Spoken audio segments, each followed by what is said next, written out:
Qırışlar üçün botoksdan daha güclü maska hazırladım. Bir xörək qaşığı kətan toxumunu bir bankaya əlavə edib, üzərinə yarım stəkan qaynar su əlavə edib qapağını bağlayırıq.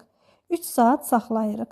3 saatın sonunda qapağını açıb suyunu süzürük. Qalan toxumları təmiz bir qaba alıb, üzərinə bir xörək qaşığı chia toxumu əlavə edib qarışdırırıq. Alınan bu qarışımı hər gecə yatmamışdan öncə təmiz üzlərimizə çəkib yarım saat saxladıqdan sonra yuyuruq. Qalan maskanı isə qapalı bağlı bir qabda soyuducuda saxlaya bilərsiniz. Bu kremi hər gecə yatmadan öncə üzlərinizə çəkin və 10 yaş gəncləşin. Bir xörək qaşığı kətan toxumunun üzərinə yarım stəkan su əlavə edib qazın üzərinə qaynamağa qoyuruq. Qaynayıb qatlaşdıqdan sonra süzgəc vasitəsilə toxumlarını suyundan ayırırıq. Bir qaba 2 xörək qaşığı kətan toxumunun suyunun üzərinə, bir xörək qaşığı rəndələnmiş xiyar suyu, bir xörək qaşığı aloe vera geli və 6-7 damcı E vitamini əlavə edib qarışdırırıq. Alınan bu krem üz dərisini çox gözəl cavanlaşdırır və üzə təbii parlaqlıq bəxş edir.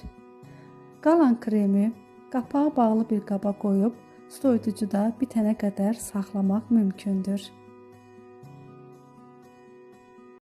Göz ətrafı və üzdəki bütün qırışlar üçün maska hazırladım. Yarım çay qaşığı buğda nişastasının üzərinə çay qaşığının ucunda druj əlavə edib, daha sonra üzərinə bir çay qaşığı zeytun yağı əlavə edib qarışdırırıq. Alınan bu maskanı göz ətrafına və yaxud da ki, üzdəki hər hansı bir qırışın üzərinə çəkib 15-20 dəqiqə saxladıqdan sonra yuyuruq.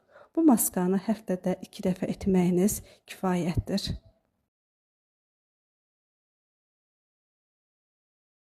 Üzə botoks effekti verən və üzdəki xırda qırışları açan həmin o möhtəşəm maskanın reseptini indi öyrənəcəksiniz. Bir çay qaşığı kakaonun üzərinə krem halına gələcək qədər süd əlavə edib qarışdırırıq. Alınan bu qarışımı təmiz üzlərimizə çəkirik və üzdə 10-15 dəqiqə saxlayırıq. Maska üzdə quruduqdan sonra üzdəki o dartınmanı, botoksun effektini hiss edəcəksiniz. Daha sonra üzünüzü yuduqdan sonra üzünüzü nəmləndirici kremlə nəmləndirməyi unutmayın. Bu maska üzü məxmər kimi edəcək və üzdəki xırda qırışları açacaqdır. 2 ədəd aspirinin üzərinə 1 ədəd yumurta ağı əlavə edib mikser vasitəsilə tam köpürüb ağarana qədər qarışdırırıq. Alınan bu maskanı təmiz üzlərimizə çəkib üzdə tam quruyana qədər gözləyirik. Bu proses 15-20 dəqiqə çəkə bilər. Daha sonra üzümüzü yuduqdan sonra üzümüzü nəmləndirici kremlə nəmləndirməyi unutmuruq. Olduğunuz yaşdan daha cavan, üz dərinizin daha parlaq və təravətli görsənməyini istəyirsinizsə, bu maskanı mütləq sınayın.